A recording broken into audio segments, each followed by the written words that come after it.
Kaboom, kaboom. We are back after a super long hiatus from conversations, Lindsay.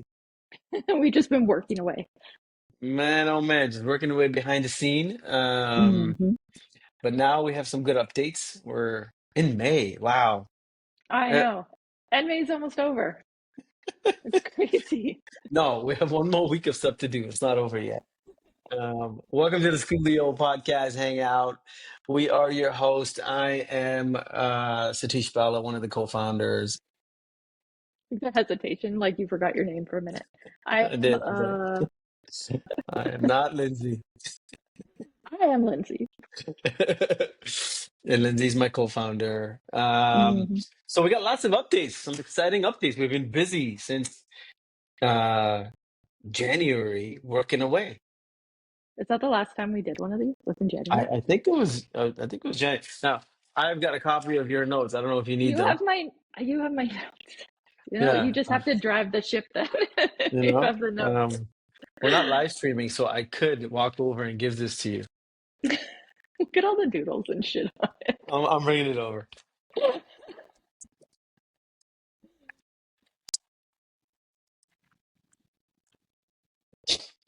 Now everyone's gonna know we're actually in the same room. It's That's fine. recorded on different sheets. And delivery. Oh,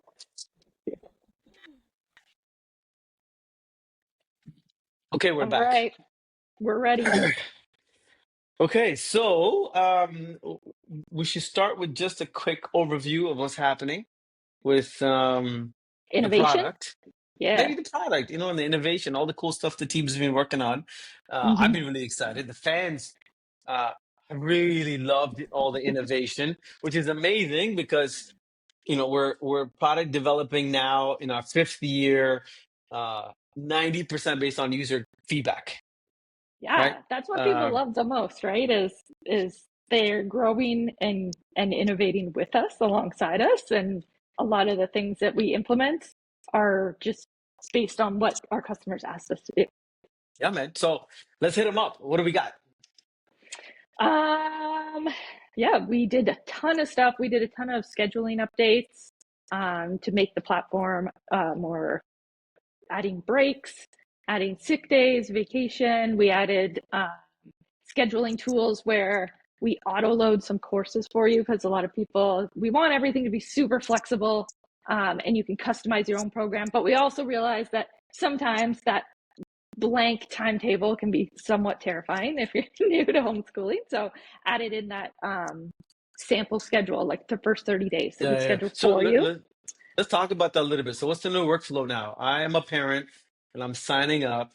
And what does the system do now that it didn't do last month or Okay, so last year? yeah, so when you're signing up, part of the sign up process, you're telling us your child's name, age, all that stuff, and you pick a grade for them. So this would be like their most common working grade level.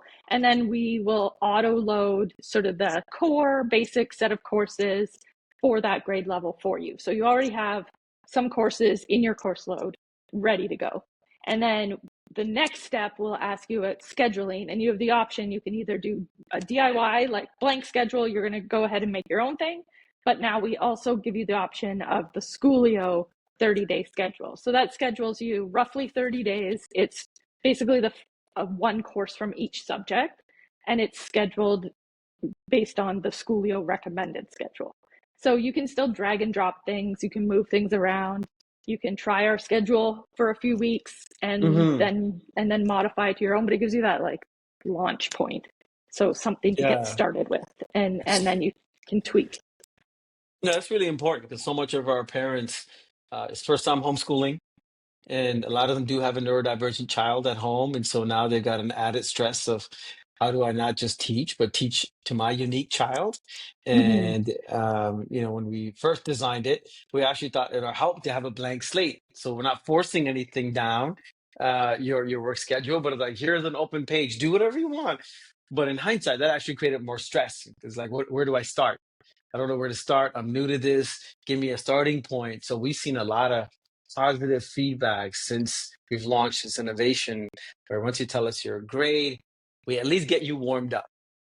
Mm-hmm. You can still And delete them all because you hate them, but and you still have the option. So for our veteran homeschoolers who are like, no, I know my schedule, I know what I want, you can still choose DIY and just go for it. But yeah, we have that option. Awesome, man. I'm so happy we did that. I like the chat that we launched.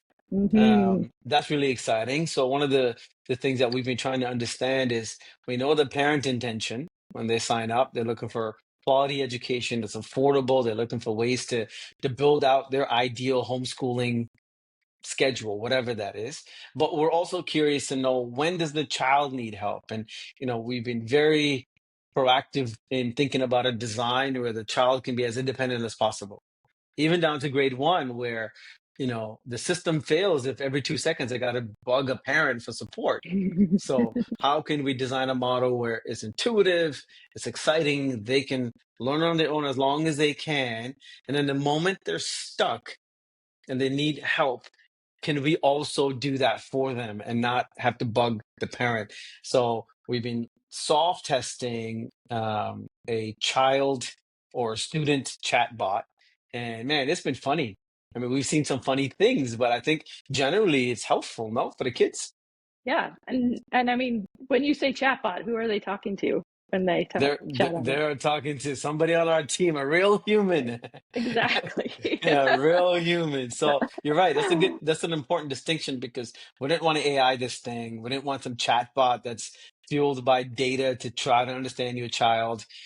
We wanted a real human to be available to jump in and then still have that characteristics of a human. I'm like, we have to explain it what it is to be human now in an AI world, but listening and looking for cues and being empathetic and being encouraging. Like, AI is not going to do any of that Mhm. yet. Yes. Yeah, and Gary, what's his name? Gary V said something on TikTok a couple of days ago.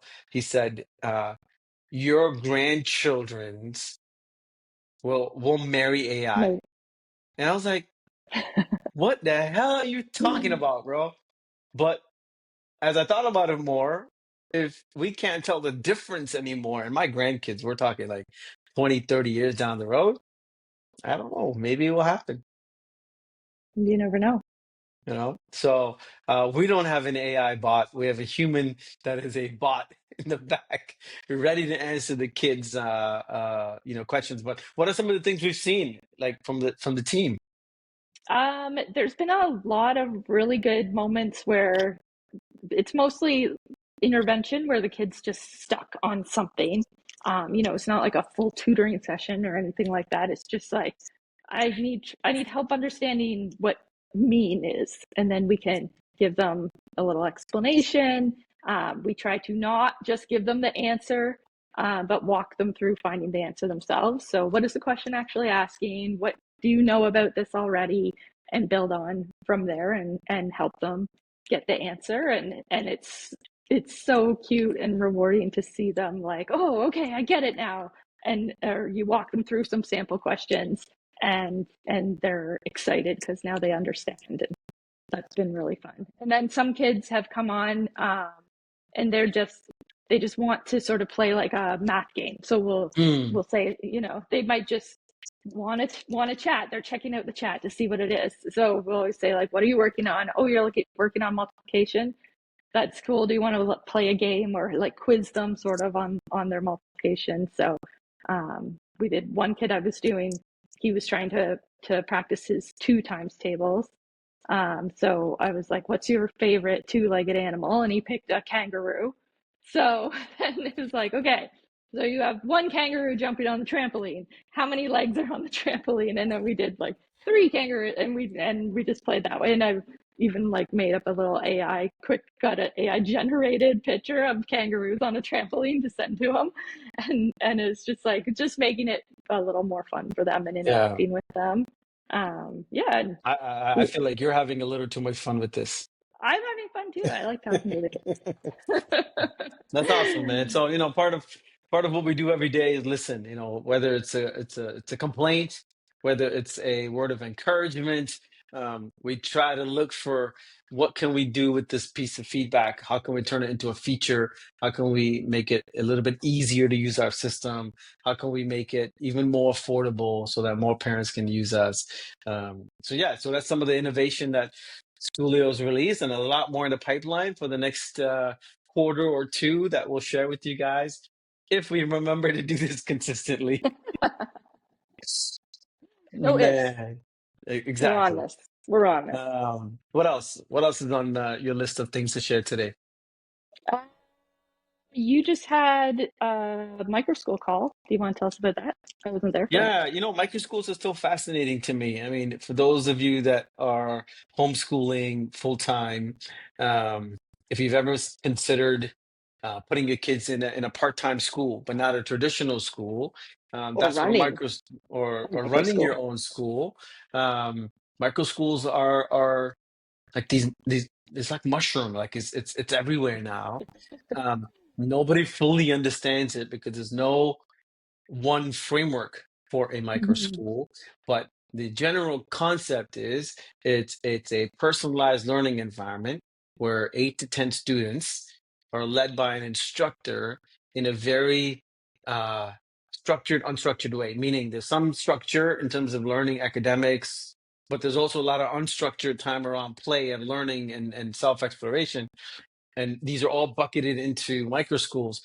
Last statistics I saw, something around like 93,000 or 1.2 million students in the U.S. are enrolled in these community-led micro schools. Right? There's a lot of unknowns. Will there be regulation? But if they don't get funding, a lot of micro school owners we speak to in our group of almost 6,000 micro school leaders now. We'll Mhm. link it at the bottom if you guys want to go join and check it out and learn. But they're struggling with funding because they don't qualify as a school, so the government doesn't give them any funding. There's regulatory issues around insurance and things that they can't afford to get because they're not understood. Um, Parents don't know actually what's the accountability from these groups to expect. What do I get out of it? Is it glorified daycare? Is it structured programming? Is there certification, accreditation at the end? So there's a lot of unknown, but the best part is that we're pushing through anyways bullishly because we need an alternative.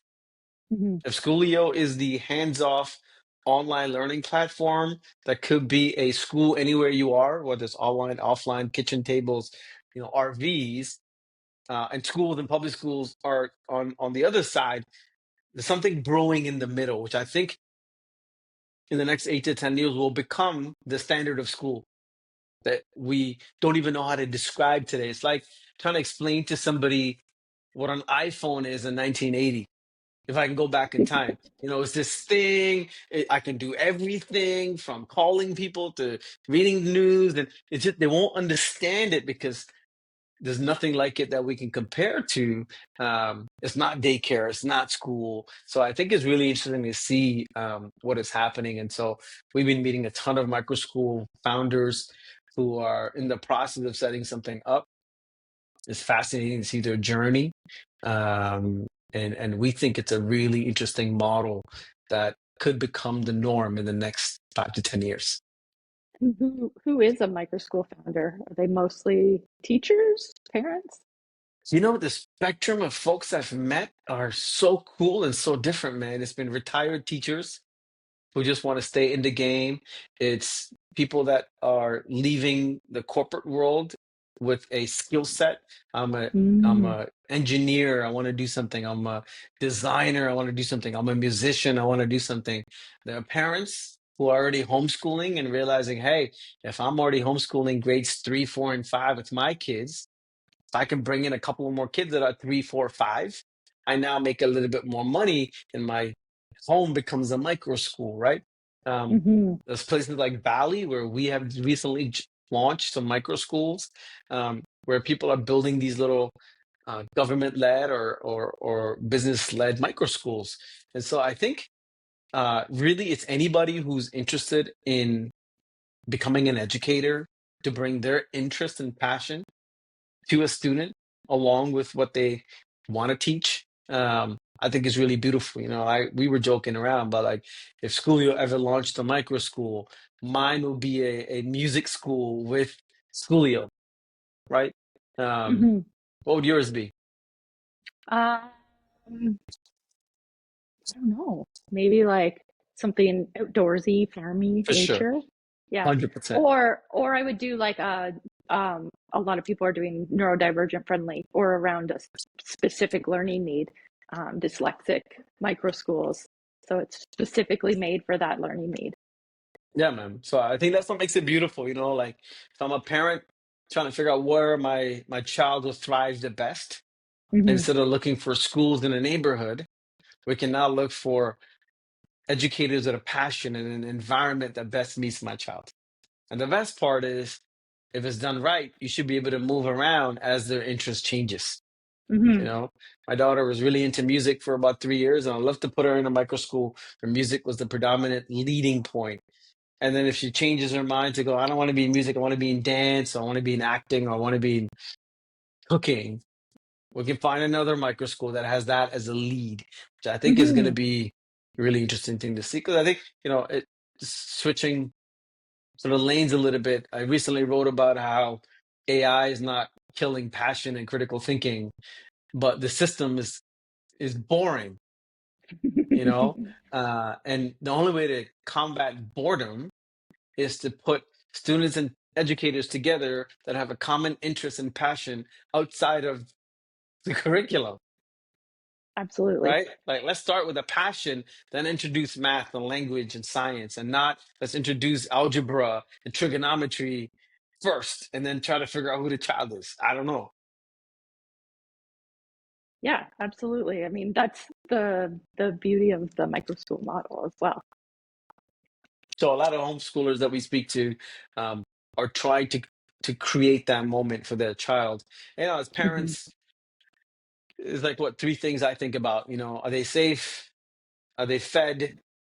Are they interested in anything? you know, It's so hard. It's hard as a parent to see your kid go to school and come back just like so apathetic and bored and disengaged and have this like little window in the evening where they get to do something that they're actually passionate about.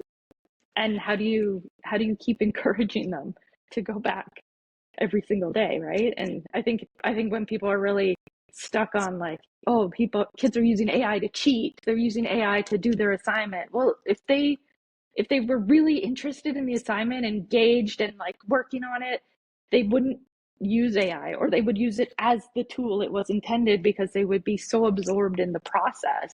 hmm If your students are using AI to completely do your project without having put a single brain cell towards it, then there's a problem with the project and what you're exactly, asking them to do. exactly. So we'll do a whole different podcast. I would love to bring some educators and some AI folks to like debate on this with us, man. You know, You could just um, use my two personalities. I can debate myself. like yes. So I think it's a conversation that every parent has to deal with. It's the same way we all still deal with how young is too young for cell phones. You Hmm. know, now it's when does AI come in? And then what's next? Like AI, I think is not the big innovation. It's an enabler to a bigger innovation. AI is the first ability we've seen to confidently outsource our brain a tiny bit. Hmm. And now that we've seen it, we've tasted it, it's only going to get bigger and better and better and better. So if we can outsource our brain for things that we don't want to do, then what are we going to use our brain for? Hmm. That is the big question we got to answer. Oh yeah, and the technology is so new and still getting so much better. Like I heard someone say like Chat GPT is the Atari of the internet, you know. Yeah, This is the Pong version. And it's gonna get insanely better so fast. and that's it. That's why I'm Yeah. so nervous, man. Um, to see how this technology is rightfully integrated into students, but we're in K-8, right? Hmm. That's the most curiosity driven age. That's also the age where things become permanent in like your view in life. And then we spent a lot of time unlearning stuff that we solidified as little people in that grade 4, grade 3, grade 2 timeline, right? Um, some of us spent a lot of money in therapy later. Oh man, that trauma from grade 3, from what Billy called me, damn it. So, But they're also such sponges at this age, you know? And like if you look at my kids are they help me with my cell phone and my internet and my computer all the time because they grew up with it. Like they're uh, such digital nomads and they have such a different comfort level yeah. that they're going to be like that with AI too if we allow them to use it and we teach them how to use it as a tool, not as a cheat, and to use it safely. That's the biggest thing. They need to know how to use it ethically and safely. But straight up bans don't prepare them for the future. It's not going anywhere. Oh yeah, man. I remember, staff that are in their 20s now. I used to call them the matrix babies. They're born in the system. They've Yeah. never known a world pre-internet, Mm-hmm. pre-iPhone even. You know what I mean? Yeah. And so now we have a whole generation being born into an AI world where everything they interface from a very young age, shit, maybe their name was even selected through AI, So it's really interesting to see where not only is AI going, where does the responsibility for parents and educators fall? And then more importantly, where do organizations like Schoolio evolve into the next, 3 to 5 years, right? Mm-hmm. So, awesome. What else? What else? We were talking about customer calls the other day because I've been doing a lot of those one-on-one customer calls. If anybody doesn't know, you can always book a one-on-one call at Schoolio, whether you need Yay! like we do like the platform walkthrough if you just are totally lost on how to use all the features and you want to see everything that it can do. We do like a whole platform walkthrough, but then I also do one-on-one, like if you need educational support, or homeschooling support or neurodivergent kid education support, then you can book a one-on-one with me to do that as well. So those have been really fun. I like talking to parents, just like I like talking to the kids. Apparently, I like talking to the humans. Who knew you were not an introvert? Who knew? Here I am. Right opportunity, right time. No, it's great, man. Yeah. Customer calls are really important because that's how we learn the difference between the assumptions in how we designed the tool and how people are actually using it, right? Yeah, and I love And helping people discover not just Schoolio, but homeschooling in general. yeah, And I think the biggest thing that I've been talking to people about the last few weeks is people who are still in May pulling their kids to start homeschooling. So their questions are all around like, what do we do for the rest of the year? But I think it's amazing that people are just like, not we're not going to tough out the last 6 weeks. If things are bad and your child is in a that's bad crazy. spot, just pull, right? Like, Yeah, yeah, that's incredible courage. That's incredible courage. Um, okay, so let's talk about some of the darkness around this brand. Okay, the Facebook hate we get sometimes. Um, Especially in some groups. It fascinates me, man, where somebody takes the time to uh, comment with a false accusation just to put it out there. And then you go look at some of these accounts that are commenting, and they're not customers. They've never tried us. Uh, and they're out there talking about how Schoolio is a scam and Schoolio doesn't do this. I'm like, why? Like, why take the time and spew hate? I mean, that's expected in the social world with trolls. Um, but it still fascinates me to see that kind of behavior, especially some groups where they put into their terms and conditions of joining a group to never talk about Schoolio. I'm like, we're just a bunch of folks building a product for education. Like, we're not some crazy uh what is it called, multi-level marketing thing. We're not some like weird bait and switch program where you get you in for a $40 program and then we sell you on a $10,000 school. Like, I don't like, you know what I mean? Like, I don't understand it. I don't understand it, but whatever. It comes at part of the job, I guess. yeah, and I think there's a couple different things like the The homeschooling community in general, during and after COVID, was inundated with tons of new little companies who wanted to sell them something. We also launched during COVID. So I think there's some like very um, skepticism,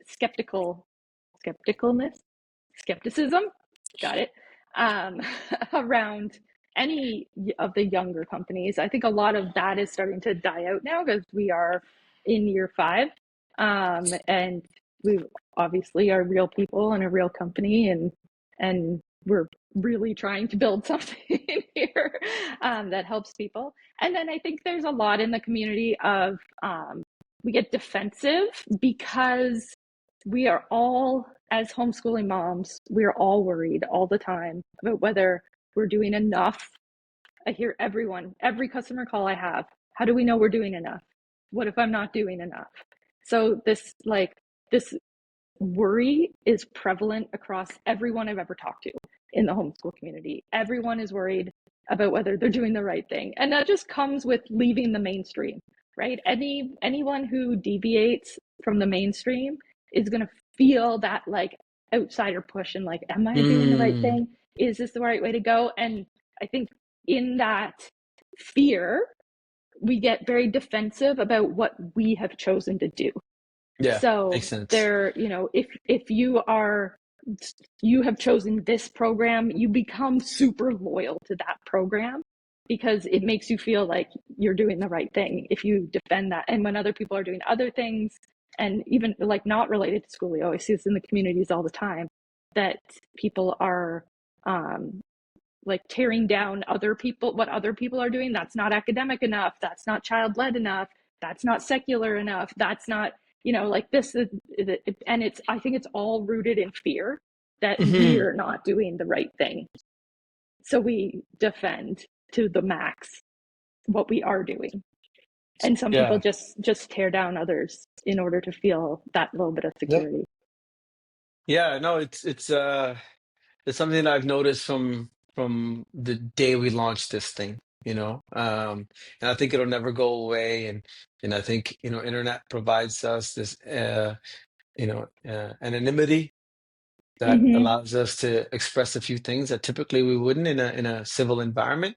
And that's okay. We don't judge other than we request people to think twice about what do you put out there, you know. um I've always been taught whatever you put out there comes back 10x to you. So I try to put out as much positivity as possible. And listen, over 11,000 families have used Schoolio, over 1,100 active subscribers logged into Schoolio, for their academic needs. And we've done our best through some really challenging years of ups and downs, and low revenue and investment money and all this stuff to build this dream company that we are building. So we're going to stay on this path. We want as many champions as possible with us, around us, behind us, in front of us, to march on this thing together. But I've at least learned over the last 4 years how important this alternative is. That's Mm-hmm. all it is. It's a choice, and the most heartbreaking thing as a parent now, anyways, is when my kids are in trouble and I feel like I can't do anything about it. And for at least the families that we support, we are something that they can do about. Mm-hmm. And it might not last long. We might be a short term 1 month subscription or 3 month subscription, or some customers for 3 to 4 years. But the fact that we could be an option to ease their stress and anxiety temporarily or long term, I mean, shit, man, what else can we do? I said the S word. Oh no. Dang You owe it. $1 to the jar. So anyhow, so that's kind of the public outcry to go, listen. We got our big boy, big girl pants on. We're like, we're okay. We can take on the heat. But I always encourage parents to think about, when you're putting stuff out that brings down other people, is it really necessary? Mhm. And if it's really important and you think we have to take the message from you to learn from you to be better, then email us. Yeah, Call tell us. us. We want to Let's have know. a discussion. We want to know instead of anonymously dropping some stuff in and hoping, to stir the pot. So on that news, let's get to some positive stuff. All right. What's next? Back to school's coming up. hmm We are You excited know, for our oh, fifth. whenever I say back to school is coming up, people are like, school's just about to end. I'm like, no, in our world, back to school is coming up. Back to school's coming up. This is our fifth year, our fifth Yes. official back to Our school. fifth back to school. I That's feel wild. really excited, man. Yeah, me too. It's crazy. 5 years. A lot of customers have told us kind of what they're looking forward to for next year to continue. There's a huge need for high school. We're still Mm, not there yet. I think it's a whole new world that we're not ready to walk into. But there's a possibility, a very good possibility, and 99.99999% possibility that Schoolio is going to be accredited. hmm We are in the process, and we had a very positive call last week, and it's going to the commission board. Let's also talk about it as if it's already happened, so we can edit it for later. We need Well, some we're accredited. champagne. We can Woo! celebrate. We are officially Uh, accredited. so all of you that wondering, are we accredited? Yeah, yes, we are.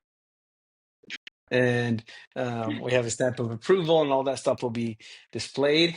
Um, and then, as a team, we're trying to continue to invest in customer service. That's our biggest opportunity for supporting our parents, whether the current customer service that we're offering for new parents coming on board, the one-on-one calls for Lindsay, the students who can reach out to our human bot people to get some help. Um, and so we're working through some of these things. And if there's other ways that we can support, people have asked about a TA program where if they can pay a little bit more a month, can we keep an eye on their kids, especially parents with multiple kids that might be falling behind, or you might be missing opportunities to give them exposure to new content. So, we're And working do on a do the potential model. scheduling and stuff for them. Exactly. Yep. So we're working on a model where you could hire a TA in maybe some busy months where we could, sort of keep an eye on your child's progress and adjust and tweak and enhance as needed. So you don't have to pay hmm attention to it. We're also toying with the idea of launching our own online school where Lindsay will be the principal and the teacher. No, Yay. we're thinking about a model where we've had parents reach out to say, could you guys run a school, just enroll our students? And we don't mind if it's online 100% because we want somebody else to teach our kids. So again, we're working through some of those logistics potentially for late this year or even a prototype for late next year. Um, we've successfully expanded into Bali with a channel partner. So we're really excited about Southeast Asia, and if you have other people that are watching this thing interested in expanding and helping us grow into your local market, whether it's Asia, Europe, Middle East, do get in touch with us because I think we've now figured out how to service partners in those markets really well. And we'd love to do that. And then let's talk about ESA because you've been leading that charge. So parents who have ESA programs, right? They could use us Yeah, now. there's a lot of states that offer the ESA program, education funding for homeschoolers, and they use different means of providing those funds. Some people get the funds up front. Some people have to ask for reimbursement. It varies by state, but a lot of the states use Class Wallet, which is a e-wallet. So the state puts the funds in the wallet, I guess, and then they use that to buy products. So we are in 8 states, I think, with Class Wallet now. So that means if you're in any of those states, you can use your Class Wallet funds for Schoolio. Yep, that's amazing. So, Mm-hmm. we've seen already a significant impact on parents on that. And also, we love it because it's money coming from the funding. So we take the pressure off the parents a little bit more. Um, Mm-hmm. so I think that's good, right? Like we're just over thirty minutes or so of good feedback. And we're going to try to do this every Wednesday, just so we can give you guys some exciting news about what's happening at Schoolio and all the innovation and fun stuff. And maybe you guys end up being our anonymous therapy too. We just putting all this stuff out. and go from there. So last parting words, Lindsay. Yeah, and I think if you have like if you have questions that you would like us to talk about, whether it's around tech or education or homeschooling, you know, we're always happy to take topic suggestions and answer questions and stuff like that. Amazing. So again, I'm Satish Bala. I'm one half of the co-founding team with my co-host Lindsay, who's the other co-founder. And we've got an incredible team that shows up every day to try to make this thing into something awesome and sustainable and long term. And we can't do that without all of our wonderful parents and more importantly, all the wonderful kids that actually love using Schoolio. So see you guys next week. Till then, see you soon. Bye bye.